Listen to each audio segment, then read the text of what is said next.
Bonsoir à toutes et à tous, bienvenue aux 20h sur Equinox Télévision. Jonathan Babila, good evening. Bonsoir Sylvester Polit Zangao. Thanks ladies and gentlemen for joining us on this weekend bilingual edition of the news on Equinox Television live from our headquarters in Cameroon's economic capital Douala. In our top stories tonight, the Douala Gyneco Obstetric and Pediatric Hospital comes under arson attacks by unidentified gunmen who made away with hundreds of thousands of francs CFA, the guns of gendarme officers on duty, and of course some mobile telephones. And the former Secretary General of the United Nations Organization, Kofi Annan, dies at the age of 80. World leaders have been paying tribute to the Nobel Peace Laureate. Braquage à l'hôpital gynéco-obstétrique et pédiatrique de Yassa. Des gendarmes postés à la guérite de cet hôpital neutralisé, leurs armes emportées et une somme d'environ 1 million de francs CFA emportés également par des malfrats. Cette situation, ce forfait a été commis à cet hôpital aux premières heures de ce samedi. Le directeur de l'hôpital gynéco-obstétrique de Yassa, Émile Boudou, en parle dans cette édition du 20h. Kofi Annan n'est plus l'ancien secrétaire général de l'ONU, est décédé ce jour à Berne en Suisse à l'âge de 80 ans. Des réactions fusent à travers le monde. Beaucoup de personnes se souviennent de ce prix Nobel de la paix.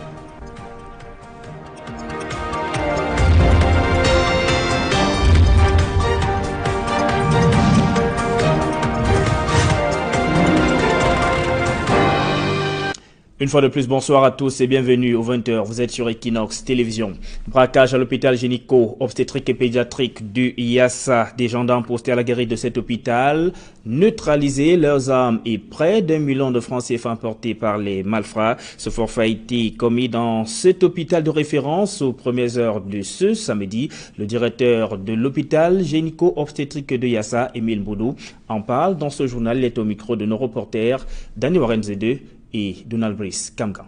Quasiment aucun signe extérieur de cambriolage ne s'offre aux visiteurs de l'hôpital gynéco-obstétrique et pédiatrique de Douala.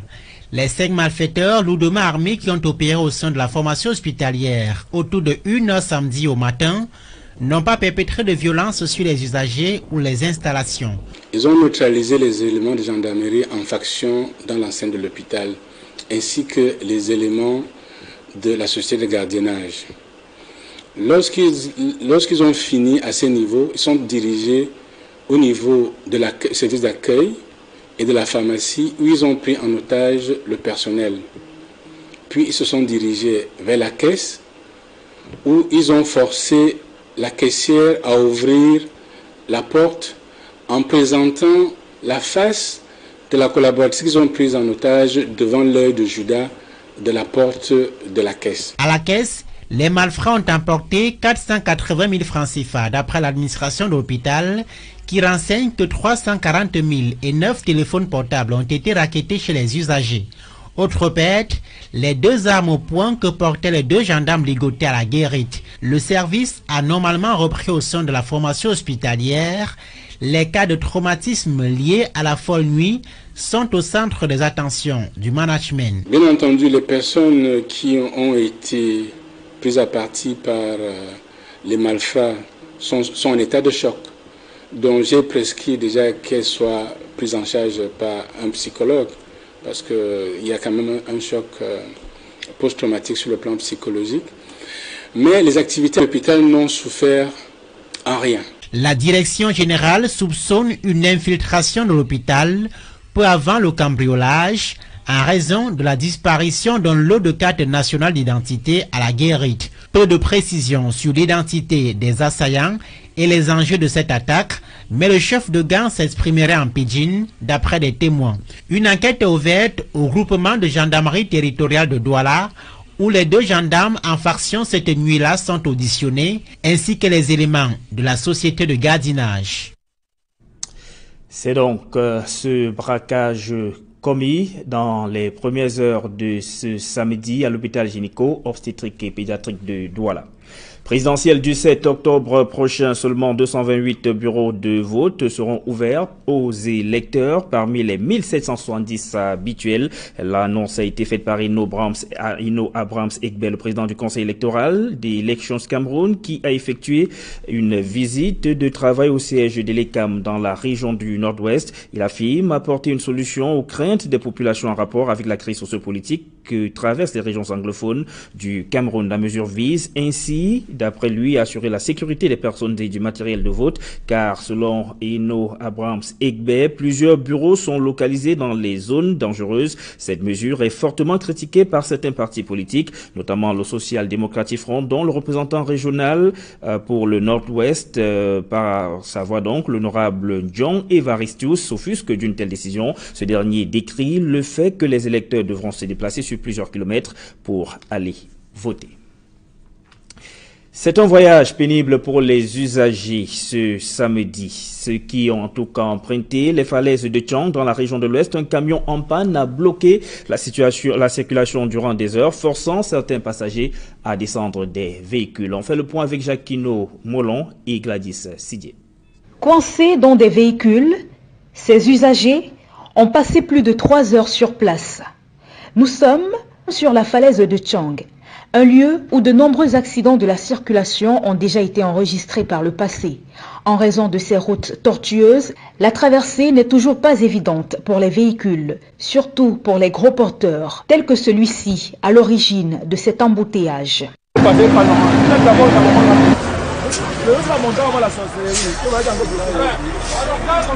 Il s'agit d'un camion plateau qui est en partance pour Tchang, qui est arrivé sur les lieux, n'a pas certainement pu manœuvrer pour traverser et a donc perdu le contrôle de son véhicule et le véhicule a bloqué complètement la circulation. Las d'attendre, certains ont décidé de continuer la traversée à pied. Depuis là que nous sommes en route, on a réfléchi, passer par Bafsa, mais on a vu la distance, tout ce qu'il faut aller faire comme tracasserie, c'est très long. On préfère avancer et on trouve un moyen de traverser, on continue. Les usagers restés sur les lieux sont descendus des véhicules pour prêter main forte aux propriétaires du camion. Grâce à la mobilisation de tous, le camion sera finalement dégagé et la circulation rétablie après de nombreuses heures. C'est le week-end et beaucoup d'entre vous se retrouvent en famille ou participent à d'autres rencontres au cours desquelles ils partagent un repas. Et régulièrement, la vedette du menu, c'est le poulet. Mais savez-vous seulement comment, avant d'atterrir dans vos assiettes, ce poulet, ou alors quel parcours prend ce poulet avant d'atterrir dans vos assiettes? Nos reporters Isabelle Carole Zoupette et Innocent Abega sont allés au marché pour vous. Nettoyer et dépécer son poulet est un exercice auquel bon nombre de personnes peinent à se prêter, évoquant des raisons diverses. Cette situation a favorisé dans les marchés la mise sur pied d'une nouvelle filière, le nettoyage complet de poulet. Les poulets nettoyés, en principe, nous le faisons parce que nous voulons que la clientèle fasse le choix. C'est un système qu'on a instauré dans plusieurs marchés. C'est pourquoi quand le client achète son poulet, qu'il voit la grosseur et l'argent qu'il donne par rapport à son poulet, parce qu'avant il y avait trop des arnaqueurs. Tu donnes le poulet, qu'on nettoie derrière, on change. On te donne le petit poulet. Nous avons fait une ronde au secteur volaille. Sur des étals, ce sont des poulets nettoyés qui sont disposés.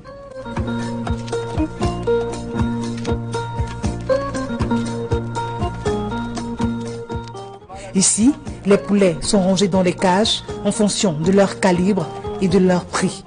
Nous achetons les poulets à la fin présentement à 2000, au 3900, on va à 2300. Et le calibre de 1,3 kg, nous achetons à 2900, on va à 2300, 2500. Et le calibre de poulet de 2 kg, nous les vendons à 3000. Dès les premières heures de la matinée, de l'eau chaude est portée à ébullition dans un fût.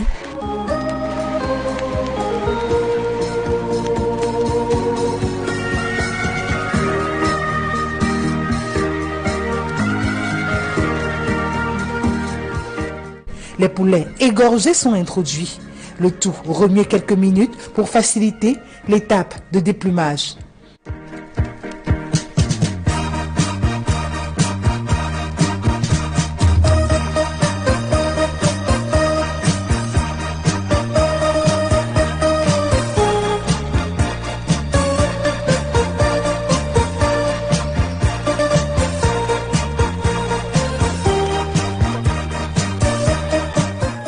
Notons qu'à chaque étape de nettoyage correspond un montant. Tout ça revient à 500 francs, nettoyer c'est 100 francs, flamber c'est 100 francs, découper c'est 100 francs.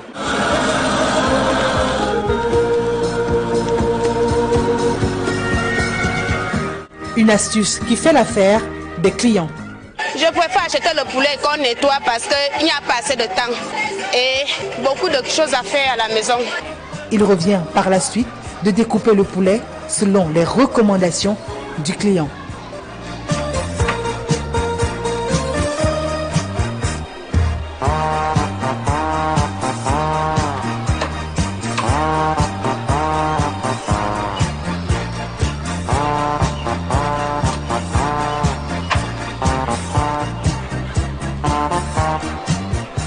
Ça me soulage beaucoup. J'ai les enfants à la maison. Par exemple, je suis venue ici avec mon fils, tu vois. Non, mais quand elle fait comme ça, je reviens. Non, c'est plus rapide pour moi pour cuisiner. Cette activité a permis à plusieurs d'entre eux de lancer une activité conséquente. Je me suis inséré dans le système de nettoyage. Après le nettoyage, on m'a fait confiance. Ça fait que beaucoup de fermiers me font confiance, me donnent la marchandise. Je vais enfin leur restituer leur dû. Moi, aujourd'hui, je suis marié, père de 2 enfants et je suis chez moi. Malgré les odeurs nauséabondes qui se dégagent de ce lieu, du sang et des eaux stagnantes qui recouvrent le sol, des conditions d'hygiène approximatives, ces commerçants affirment tout de même se battre tant bien que mal pour assainir ce milieu. Nous avons un système ici, nous utilisons le chlore, le javel en poudre. Nous le mettons dans les bidons. Chaque soir, on essaie d'assainir l'endroit. Et ça fait que vous ne pouvez pas voir les asticots. Parce que l'endroit se nettoie tous les jours. On est habitué, avec les jeunes ici. Là. Les marchés sont vraiment très sales. Pour dire vrai, c'est sale, mais on n'a pas le choix. On n'a vraiment pas le choix. Moi, particulièrement, j'ai peut-être déjà 12 ans ici. Mais je n'ai pas eu une maladie quelconque, que c'est comme ça vient du poulet du sang. Parce qu'il y a des petites mesures que nous prenons au niveau de la santé. Cette activité qui fait le bonheur de nombreux ménages tend à se vulgariser dans tous les marchés de volailles au Cameroun. Vous êtes donc prévenus, le poulet que vous mangerez demain est peut-être passé par ce circuit. Reparlons de la présidentielle 2018 avec le parti Univers qui lance une nouvelle opération de collecte de fonds pour financer la campagne électorale de son candidat. Cabral Libi l'a lui-même affirmé ce jour au cours d'une conférence de presse tenue à Yaoundé. Le candidat du parti Univers en a profité également pour faire le point de la première opération de collecte de fonds qui lui a permis de déposer la caution de 30 millions de francs CFA pour son dossier de candidature. Cabral Libi est également revenu sur une éventuelle coalition de l'opposition. On en parle avec Élisée Bogba et Jean Guizogo. Avec la presse, et c'est à ce titre que le professeur... C'est un candidat déterminé à l'élection présidentielle de 2018 que Cabral Libi est apparu devant la presse à Yaoundé pour expliquer dans un premier temps comment il a pu collecter les 30 millions relatifs au cautionnement de sa candidature. J'ai souhaité à cette occasion, en toute transparence, dire à l'opinion comment est-ce que nous avons pu lever les 30 millions, preuve à l'appui, ce qu'on a eu avec les contrats avec les entreprises de téléphonie, ce que nous avons eu par la diaspora, ce que nous avons eu par des mains levées spontanées. Après ce premier succès, le candidat du parti Univers remet le couvert, cette fois pour solliciter le financement de sa campagne électorale à hauteur de 200 millions de francs CFA. Je lance un nouvel appel à contribution à tous les compatriotes. Nous devons lever 200 millions de francs pour financer notre campagne. Donc j'invite les uns et les autres à mettre la main à la poche pour nous permettre de vivre notre rêve d'alternance jusqu'au bout. Concernant la question de la coalition des 8 candidats de l'opposition, Cabral Libi indique que les discussions sont en cours et que toutes les possibilités sont ouvertes. On est toujours en discussion et c'est plutôt encourageant déjà que nous soyons arrivés à nous parler. C'était déjà le plus difficile. J'ai saisi par correspondance les 7 autres candidats puisque nous sommes 8 de l'opposition. J'en ai rencontré 4 déjà. Avec d'autres, nous échangeons. Ils m'ont donné leurs avis et leurs réserves sur ma démarche. Ils m'ont proposé les leurs. Nous restons en discussion.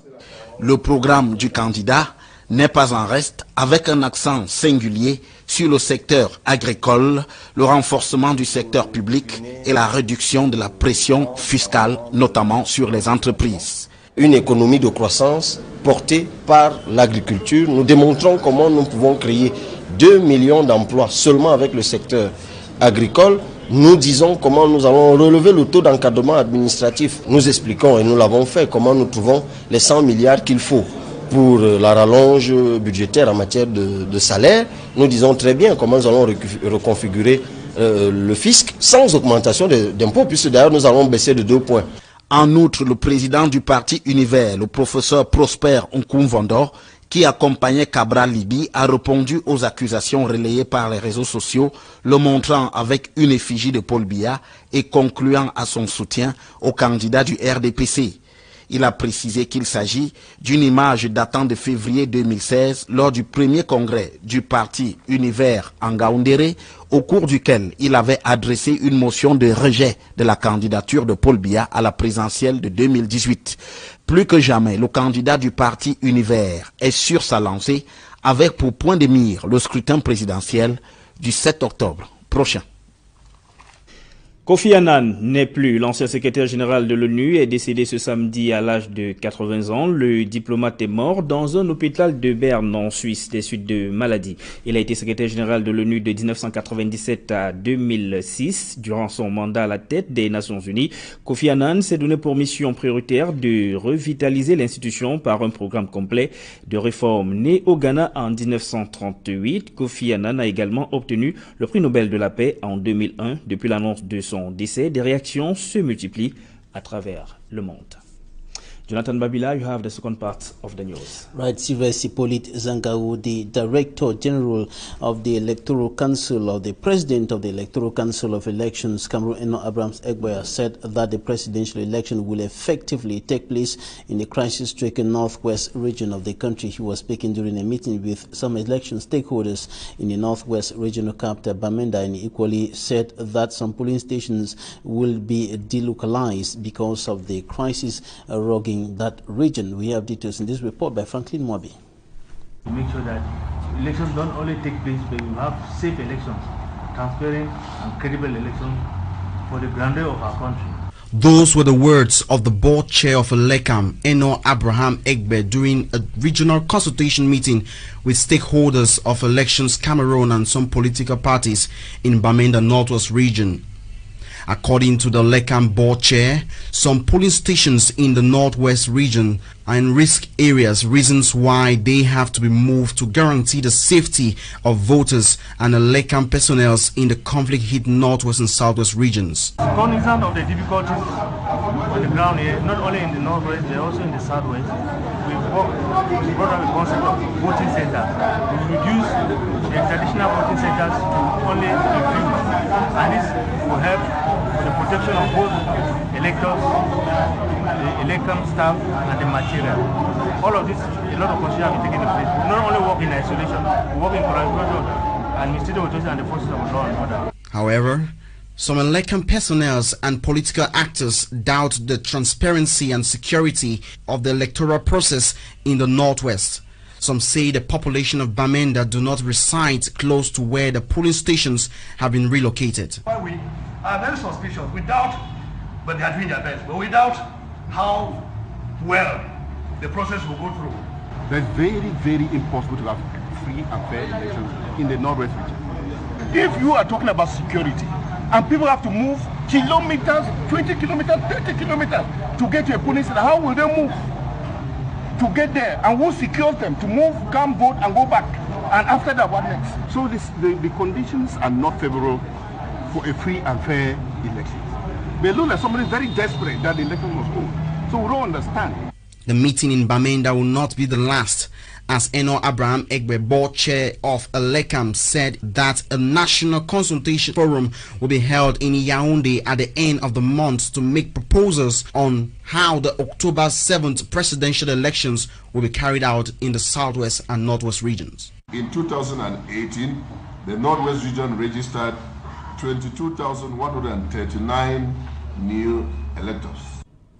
Circulation has resumed on National Highway number 5, which was blocked at the level of La Falaise between Chang and Sanchu in the west region of the country, and passengers had to wait for several hours while others had to trek for long distances in order to get a vehicle to continue their journey, as Fomi Armstrong Sanda reports.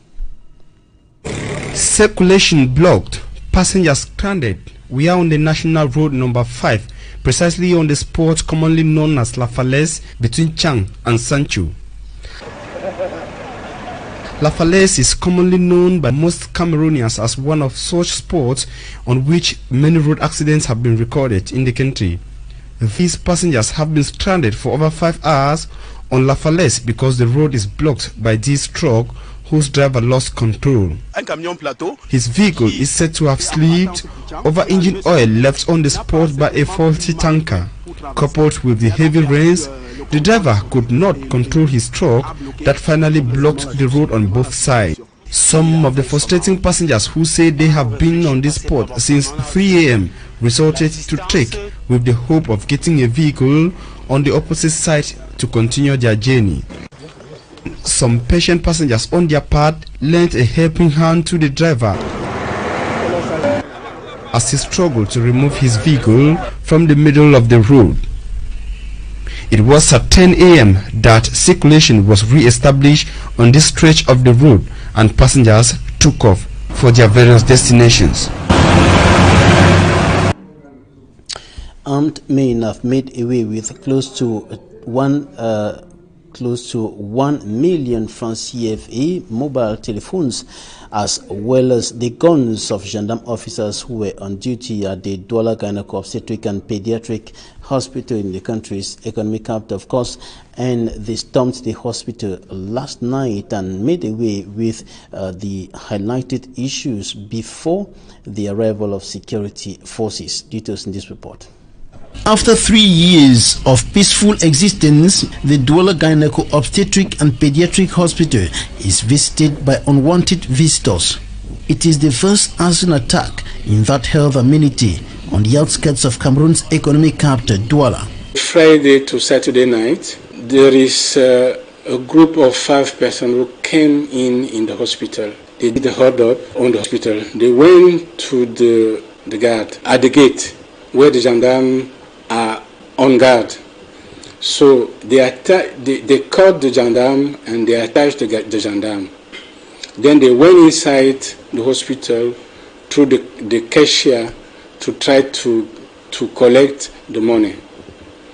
At the level of the cashier, they were able to collect around 480,000, but they went to take the safe, but they could not. The unidentified attackers also made away with hundreds of thousands of francs CFA and mobile phones forcefully collected from some persons within the hospital and the guns of gendarme officers who were on guard. They took 340,000 from the person they met in the ward. They took 9 telephones and probably the guns of the gendarmes.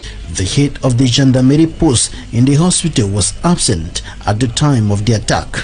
The Director General of the Douala Gynaeco-Obstetric and Pediatric Hospital, Professor Emile Mbudu, told us that information at his disposal indicates that some of the attackers might have entered the hospital earlier as visitors before the incident. He backs this with the disappearance of the identity cards of male visitors from the security bench at the entrance into the hospital. Nobody was hurt in the incident. The 2 gendarme officers and security guards taken hostage by the attackers are being questioned within the context of investigations to track down the suspected bandits. We are doing investigations inside here, but the authorities, judiciary authorities and gendarmes and even the police are doing the investigations. Now we are looking forward to sensitize our personnel and the gendarmes posted in the hospital, and we are looking forward to get ready our video surveillance system. Meantime, the atmosphere is calm. Everything is normal here and the hospital is in normal situation. And all activities are unfolding normally in the hospital. Potable water, a basic necessity, is still very scarce in many parts of the Republic of Cameroon. From the big cities to the hinterlands, inhabitants are lamenting over the situation as they continue consuming water from doubtful sources. A case in point in this newscast is in Njombe, in the Mongo division of the littoral region of the country. For me, Armstrong Sander has more. This is the only water source that has been serving the population of Njombe in the Mongo division, littoral region of Cameroon. It is called River Buli, a river in which they wash their dresses, foodstuff, dishes and drink from with their animals. Conscious of the doubtful quality of water from this source, the population say they are left with no choice than drink from River Buli. They complain of frequent health problems linked to the doubtful quality of water from this source. Added to the frequent health complications is what they term unbearable water bills they receive from the company in charge of pipe-borne water supply, whereas the taps have not been flowing for over 12 months. A situation which is troubling to every inhabitant of this town, including the traditional ruler. They say God is their only hope, as their health is no guarantee. They are therefore calling on the elite and government to provide potable water, which is a basic necessity. Out of Cameroon, world figures have been paying tribute to former United Nations Secretary General and Nobel laureate and Kofi Annan. He has died at the age of 80, and the current United Nations Secretary General Antonio Guterres hailed him as a force or a guiding force for good. Katsi, Euronews. Tributes from around the world are being paid to Kofi Annan, the Nobel Peace Prize winner and former Secretary General of the United Nations, who died aged 80 on Saturday after a short illness. His home country, Ghana, has declared a week of national mourning. He served 2 terms as UN chief between 1996 and 2006. I think we will remember Kofi Annan most for his dedication to peace and human rights, to his unfailing belief that diplomacy, dialogue and just the United Nations works, that we can avoid conflicts, that we can resolve conflicts, and that we should never give up. We need to keep pushing, we need to keep advocating for human rights, even in the face of seemingly impossible obstacles. Admirers who took to Twitter to pay their respects included the current UN chief Antonio Guterres, who described Annan as a guiding force for good and a true inspiration. British Prime Minister Theresa May called him a great leader and reformer of the United Nations, while former Star Trek actor and activist George Takei said the world needs more visionaries of peace like Kofi Annan. We were filled with pride to see an African leader dealing with world problems and finding solutions for them. So we dip our heads to him in great memory of him. Or other authority.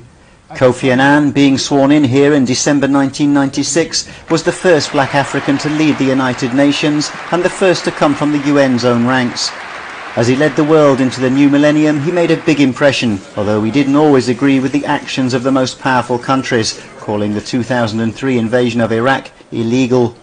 Passing on the baton to Ban Ki-moon in 2006, he described the UN chief post as the most impossible on earth, adding that it was also the best possible job. And that's it for this edition of the news. Thanks for staying with us. Sylvester Polizanka, good night. Bonne nuit à vous, Jonathan Mabela. Mesdames, Messieurs, c'est ce que nous mettons un terme à cette édition de journal bilingue sur Equinox Télévision. Restez en compagnie de nos programmes qui se poursuivent.